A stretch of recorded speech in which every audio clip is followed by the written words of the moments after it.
Transporter du bois et faire joujou dans la neige c'est bien, mais pour continuer sur le chemin de la gloire, il faut aussi remettre les mains dans le cambouis.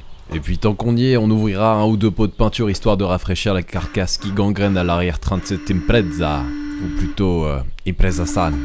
Pour la première étape de ce plan laborieux, on va élever cette Subaru à défaut de parvenir à le faire avec nos esprits. Je sais pas pourquoi, enfin si je sais pourquoi.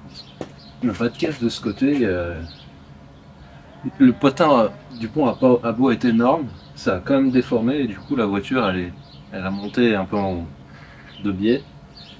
Donc bah j'ai rajouté une cale en plus pour essayer de compenser, mais malgré tout c'est un peu penché, puis du coup bah j'ai remis les verrous parce que ça donne pas super confiance, la cheville rouillée, et là il y a les deux verrous en place, mais si je pouvais je mettrais 48 chandelles. Et revenons un instant sur la raison du démontage de ce collecteur d'échappement.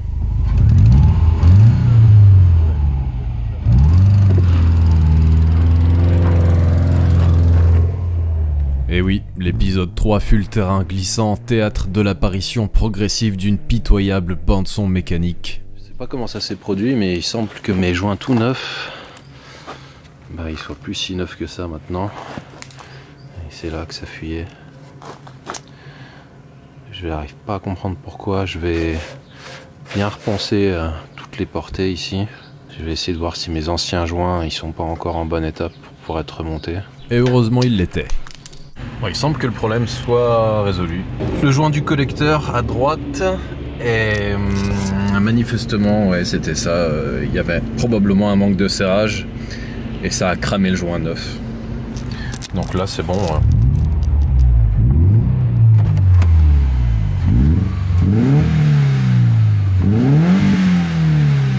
On n'entend plus. Vous vous souvenez que lors de l'épisode précédent, j'avais démonté et nettoyé sur la machine, dans le bain injecteur, les deux électrovannes de calage variable de la distribution sur l'admission. Donc ça a bien fonctionné, mais pendant un temps seulement, parce que ouais, là ça recommence à merder de nouveau. Donc j'ai demandé à Autoshop de m'envoyer des pièces neuves. Je les ai là, et maintenant bah, je vais pouvoir les remplacer de nouveau. Enfin plutôt les démonter et les remplacer par des neuves cette fois-ci. Heureusement c'est pas un très gros travail. Donc bah autant le faire et on se débarrasse de ça pendant 200 000 bornes. Côté droit.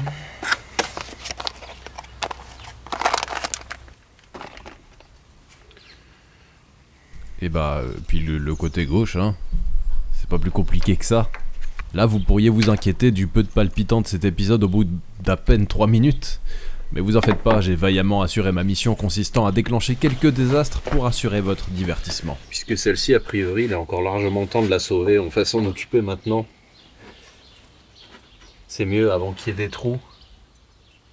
Est-ce que c'en est un, ça? C'est bizarre. On va dire que non. Mais de toute façon, ça va vite être réglé, je vais passer un coup de brosse métallique. Après avoir retiré le pare-choc par contre, parce que là... bah, je vais rien pouvoir faire de sérieux avec ça en place.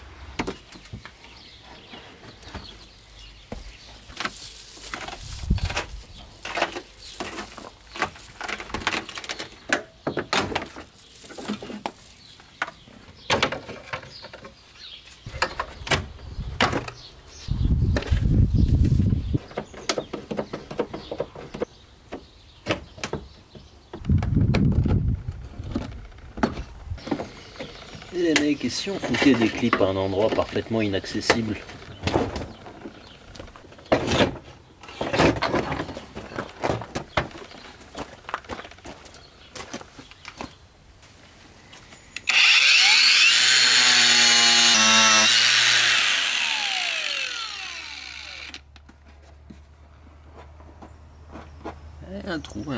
Un beau trou.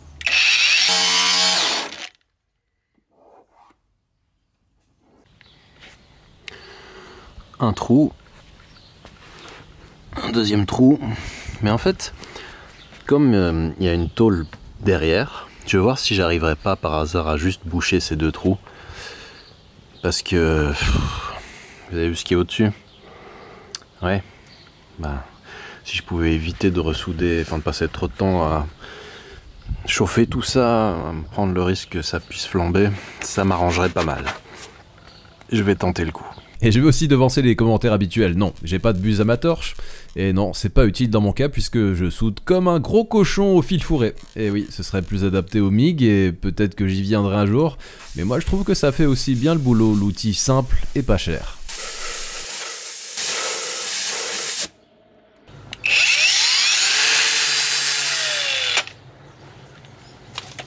Ouais, ça me semble bien comme ça.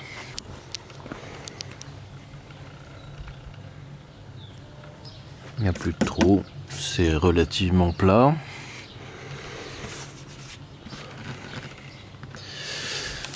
Ouais, c'est bien. On va s'arrêter là pour ce côté. Et je vais m'occuper de l'autre, qui m'a l'air quand même sacrément moins pire. Je pense pas qu'il y ait de trou en face, donc on aura moins de travail déjà. Alors, trou ou pas trou? C'est ce qu'on va voir. Moi, je dirais pas de trou. Bon ben ça va, je me suis pas trompé, pas de trou.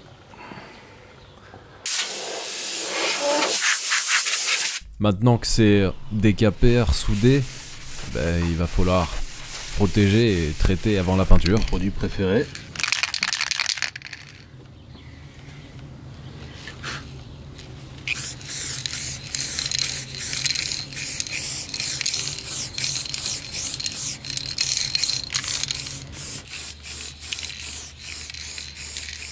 Maintenant, la possibilité alléchante s'offre à moi de repeindre la voiture entièrement en violet. Manifestement, précédemment, il y a dû y avoir un coup quelque part par là, parce qu'il y a du mastic. Sur cette zone, il n'y en a pas beaucoup, heureusement. Il y a d'ailleurs des traces de ponçage. Donc il va falloir que je remette une couche, parce que j'ai dégarni là. Et on sent une petite bosse. Donc, allons-y. Gaiement. Toujours être généreux avec le mastic. Pas hésiter à en mettre une bonne couche. Ça veut pas dire qu'il y en aura beaucoup à la fin, mais on en a besoin pour faire un truc vraiment régulier.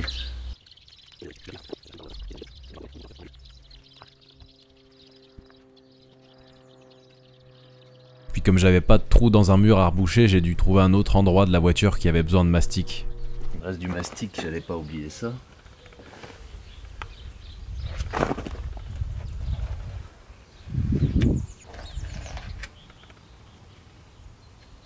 Et puis tant qu'à faire, parce que ces deux éléments-là, on va les repeindre et les revernir, parce que le vernis, voilà, il se barre. L'objectif, c'est pas de faire une voiture en état concours, hein. Je rappelle, elle est grêlée.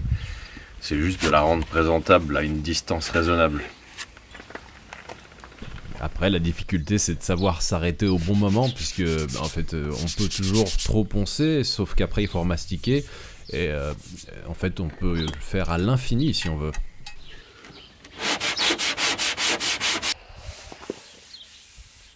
Après avoir tripoté son fessier pendant une bonne heure, j'ai posé l'après-garnissant.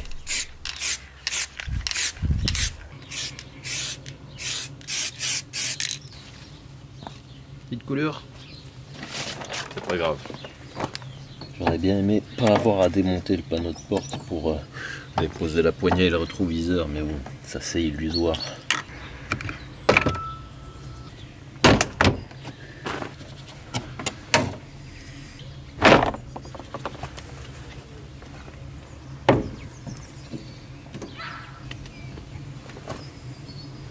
T'es chez toi là?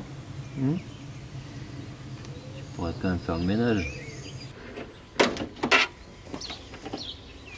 Là, j'arrive à la fin de la préparation. Il reste un défaut minime sur le capot et bien sûr, à poncer tout le latéral sur tous les panneaux sur lesquels le vernis a décidé de prendre sa retraite. J'ai laissé la poignée sur la porte conducteur parce que j'ai bien l'impression que la dépose de la vitre soit indispensable.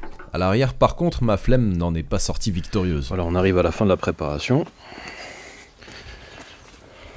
Il va rester encore un coup d'après à passer sur les parties mises à nu et puis là où j'ai mis du mastic pour essayer de faire en sorte que les transitions soient douces et ça puisse pas se voir à travers la peinture si jamais je manque un peu de couverture. Je crois avoir corrigé quasiment tous les chocs. Ça devrait être quand même nettement mieux qu'avant et être suffisamment discret passer inaperçu. Il y a juste, je crois, un choc que j'avais pas vu mais que je vais laisser, je pense, parce que c'est en bas de porte et c'est pas des endroits qu'on voit tellement en général. C'est juste là. Et là, je suis surpris de me rendre compte que la pression ne monte pas. Peut-être parce que je sais que je vais faire de la merde. Donc, plus de suspense.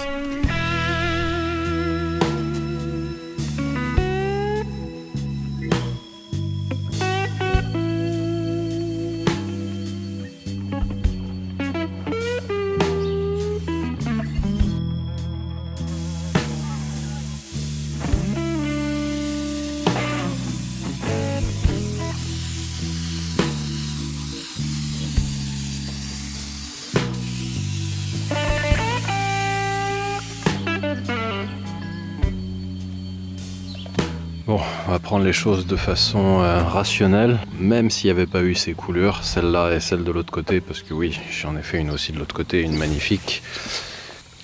Ouais, celle-là j'ai essayé de rattraper en faisant des choses, mais ça n'a pas très bien marché, comme vous pouvez le voir. Bref, même s'il n'y avait pas eu ces coulures, en fait, c'était mort pour ce soir. Parce que, en fait, là j'aurais dû vernir immédiatement et il est trop tard. L'humidité va retomber. Et si ça se passe pendant que le vernis sèche, c'est un désastre, il blanchit, c'est dégueulasse.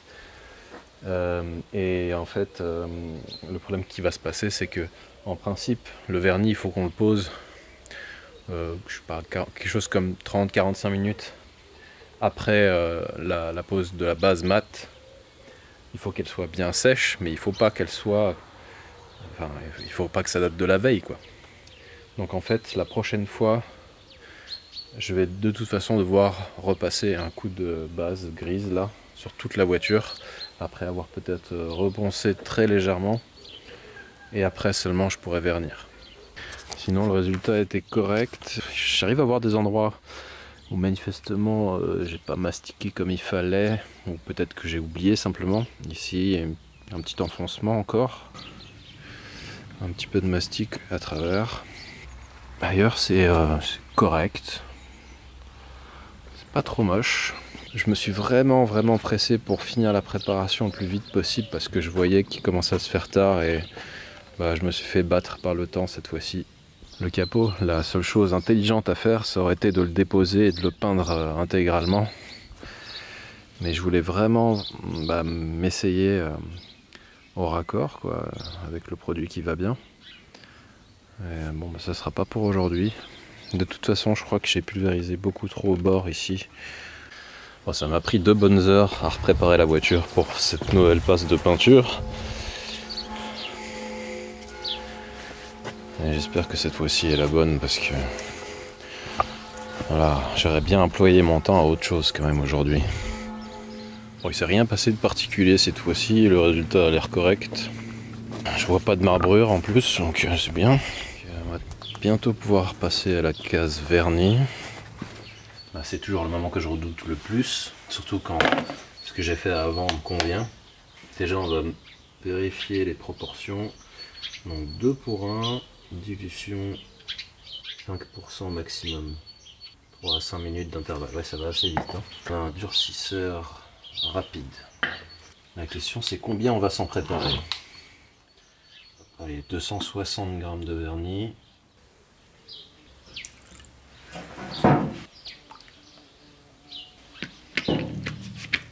Allez, c'est parti.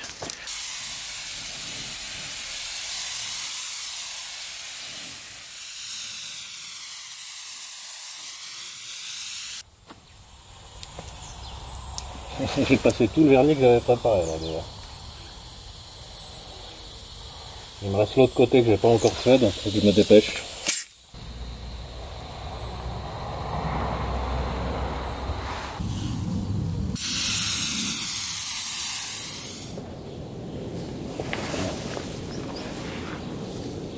Il me manque la même quantité que tout à l'heure pour finir, donc je suis assez constant. Je pensais que j'allais en utiliser moins que la première fois.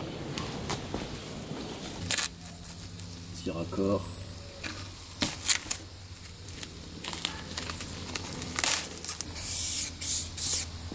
Bon, c'est fini. Ça semble pas ignoble. Il y a des coulures, mais fort heureusement, C'est sur l'extrême bas des ailes. Alors, elles sont assez violentes et je sais pas comment je me suis débrouillé pour faire ça. J'ai pas eu l'impression d'insister particulièrement à cet endroit, mais bon. C'est pas très grave, en tout cas ça je pourrais le corriger sans trop de mal, et même comme ça reste plus ou moins discret. Par contre, bon, les raccords, je me suis un peu foiré parce que j'ai pas respecté la bonne méthodologie, il semblerait, mais je m'en sortirai autrement normalement. Je suis quand même plutôt content du rendu. C'est juste dommage qu'il y ait une bestiole ici, enfin 2 bestioles qui se soient mises dedans, mais ça fait partie du plaisir de faire une peinture en extérieur. J'ai fait un petit coup du pare-choc ici. Malheureusement, il y a eu une réaction à la con avec mon primaire plastique.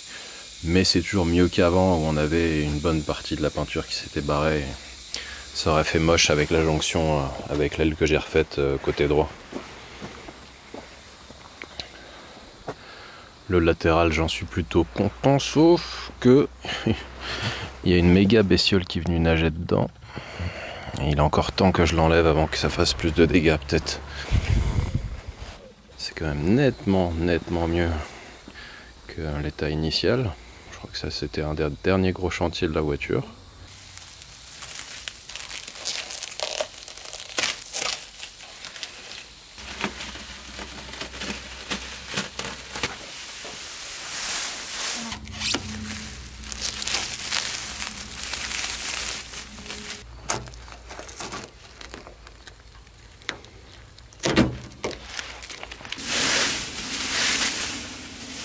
J'ai essayé de commencer à raboter les coulures après, mais je me suis rendu compte que c'était un peu trop tôt, il vaut mieux que ça soit plus sec que ça. J'ai remarqué qu'il se passait un truc systématiquement après avoir repeint des éléments. Ensuite, on est pris d'une obsession. Enfin, moi en tout cas, peut-être pas vous, mais à mon avis, c'est universel.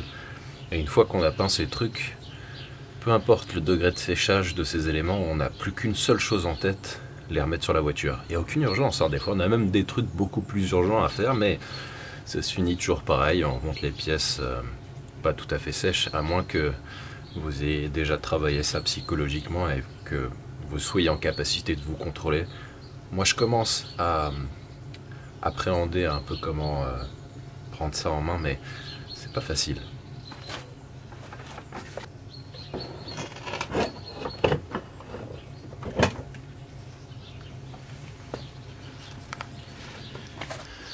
Vraiment des petits pervers chez Subaru. Là ces pions je les ai mis déjà là-dessous parce que en fait quand je repousse le pare-choc c'est impossible de les passer. Maintenant il faut réussir à les placer après avoir repoussé le pare-choc sans qu'aucun ne tombe. Il y en a quand même 5 à mettre en place. Bon, le dernier lui il s'est laissé faire, ça va.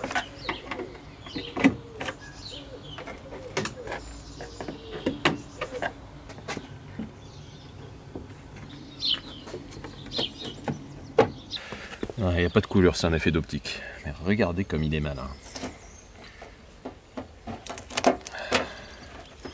Pour une fois, j'irai pas le chercher au fond du trou. Après avoir démonté le pare-boue et perdu 30 minutes de ma vie. J'avais prévu que je regretterais d'avoir pas repeint le capot en entier. Évidemment, c'est le cas.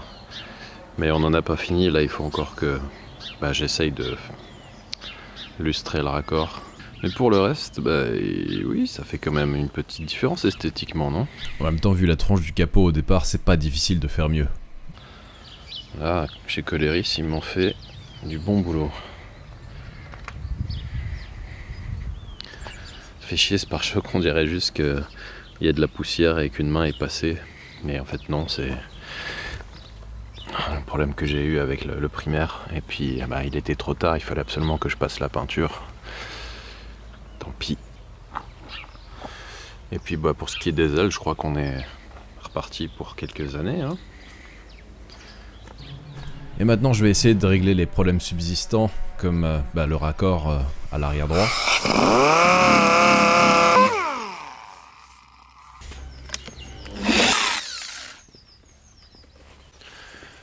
On a quand même une différence de rendu que j'explique pas. Mais bon, c'est quand même plus discret. Tant pis, hein. On fera pas mieux que ça, je crois. Je veux pas descendre beaucoup plus parce qu'à un moment donné on va atteindre la teinte. Et évidemment, il y avait les 2-3 coulures, heureusement pas aussi monstrueuses que celles de la Maserati.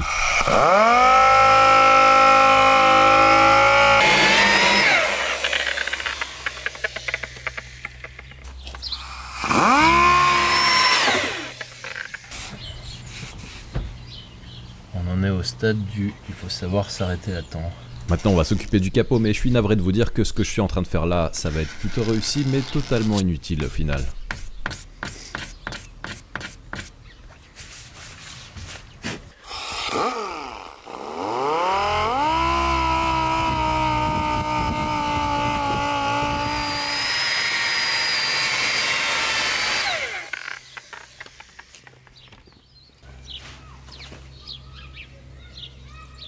Et c'est maintenant que je vais m'en rendre compte. Bon, concrètement, là, c'est la tuile parce que j'ai jamais vu une couche de vernis aussi fine. C'est ridicule. C'est vraiment ridicule. Je vais être obligé de repeindre le capot intégralement. Le problème, c'est qu'à ce stade, il va y avoir un petit problème technique. La flemme, c'est bien un truc qui se paie cash en carrosserie.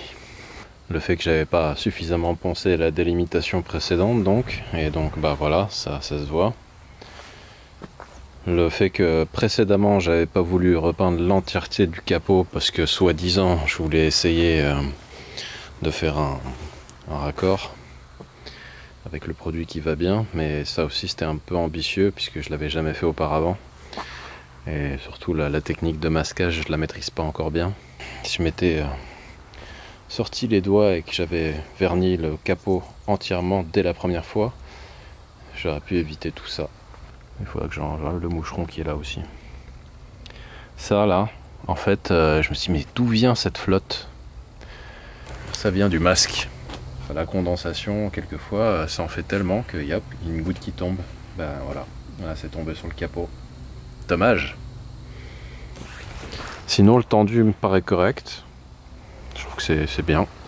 Vous voyez, il y en a beaucoup qui me disent ouais mais pourquoi tu te fais pas une cabine de peinture, ce serait plus simple et plus facile et tout, mais en fait si vous faites attention, 99%, non peut-être pas autant quand même, mais 90% des problèmes que j'ai rencontrés, c'est pas dû au fait que je peins dehors, c'est juste parce que je suis pas bon en carrosserie. Je finirai peut-être par le devenir, mais pour l'instant ça prend du temps. Ça m'est déjà arrivé d'obtenir de bons résultats sur ce genre de coup avec les pistolets à colle et ce que j'utilise maintenant souvent pour retirer les joints spi. Je vais voir si j'arrive à redresser un petit peu ça. Parce que c'est le coup le plus visible de la voiture, je pense.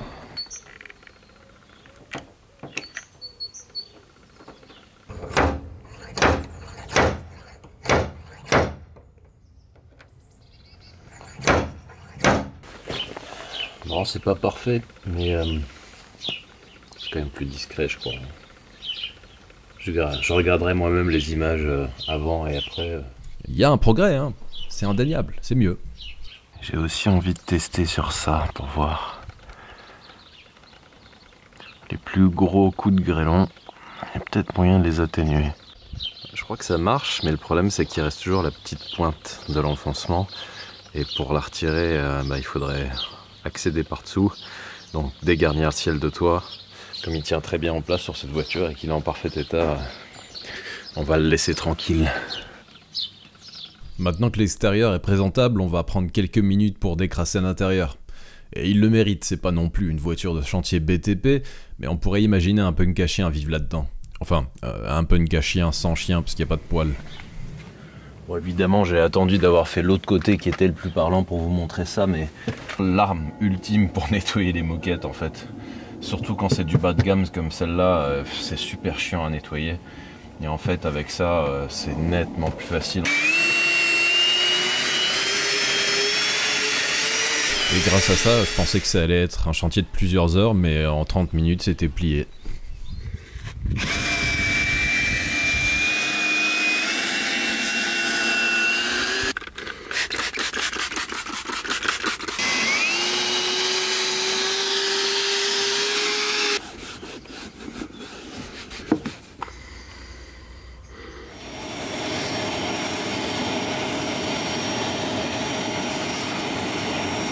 l'extérieur est vaguement biodégradable, l'intérieur, franchement, il faut admettre qu'il est très solide sur cette voiture. Elle pourrait carrément sortir du showroom Subaru en 2006, là. Sauf qu'il reste un dernier endroit problématique. Voilà, donc apparemment c'est là que les choses se corsent. C'était peut-être pas une excellente idée de transporter du bois avec une bâche trouée. C'est encore le kit action, je sais pas combien ça coûtait ce machin, mais c'était vraiment pas cher, qui va encore nous sortir de la mouise.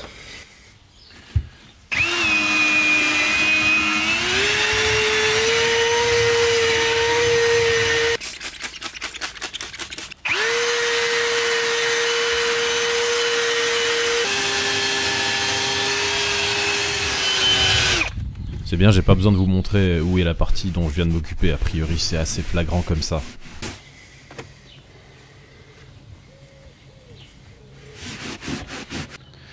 Bien sûr, on peut toujours faire mieux, mais disons que j'ai d'autres trucs plus importants que nettoyer mon coffre d'Impreza. Enfin bon, vu l'état de départ, je pense que c'est déjà une amélioration significative. On arrive au bout de la route légèrement accidentée qu'a constituée la rénovation partielle de cette Impreza. La mission c'était d'aller faire le con dans la neige, mais aussi simplement de goûter à une marque automobile que j'avais pas expérimentée. Mission accomplie. Mission foirée par contre pour ce qui est de glorifier l'automobile japonaise, je suis désolé les gars. J'ai pas été très convaincu par les qualités de cette voiture, du moins pas en usage courant.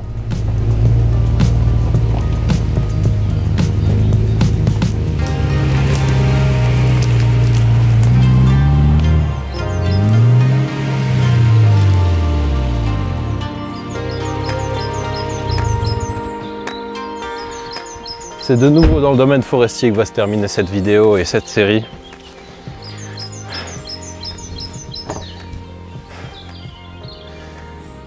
Ça fait un bon moment que je traîne le boulet des voitures japonaises derrière moi avec toute la communauté qui va avec. Et malheureusement, ce cas de figure va pas vraiment m'aider à m'en sortir. Parce que, bon, pour être franc, j'aime pas beaucoup cette voiture. Je me suis bien amusé avec sur la neige. Mais c'est à peu près tout le fun que j'ai pu en tirer, à part vraiment en roulant comme un fou furieux sur le bitume. Parce qu'il faut admettre que c'est une voiture efficace, mais ce qui est marrant, c'est qu'ici, l'efficacité ne va pas de pair avec l'amusement. Je trouve pas ça très fun, ni très agréable. Après, c'est une voiture qui peut rendre des bons services, je pense. Et puis peut-être que simplement, j'ai mauvais goût, ou je sais pas, je suis peut-être trop difficile. Je vais laisser quelqu'un d'autre prendre le relais de ce témoin de l'automobile japonaise. On reste quand même bons amis, elle et moi, je pense. Mais ouais, le courant n'est jamais vraiment passé plus que ça. Donc ça va se passer comme d'habitude, et contrairement à ce que j'ai fait dernièrement avec la MGF, je m'en veux presque parce que c'était pas très fair-play de pas la proposer comme d'habitude à tout le monde. Bref, pour ceux qui seraient intéressés, allez sur le groupe Facebook de la chaîne, qui est pas difficile à trouver. Et je mettrai une annonce avec les détails de la vente. Par contre, je vous conseille de vous dépêcher en général, et ça prend quelques heures avant que la voiture soit vendue, parce que je les mets pas très cher. Et celle-ci, ça sera pareil, je pense. Ce qui n'est pas difficile quand je vois l'aberration des prix pratiqués sur le Bon Coin pour les 2 litres R comme celle-ci. Donc voilà, merci d'avoir suivi cette série. Merci encore une fois à César de m'avoir donné cette voiture, ce qui veut dire que finalement il m'aide à financer les futurs projets. Et justement, puisqu'il s'agit d'une japonaise et que je dis qu'on reste en bons termes, je vais peut-être aller sur place voir ce que je peux me trouver. Ça devrait pouvoir se faire bientôt. Donc à la prochaine avec une autre. Ciao!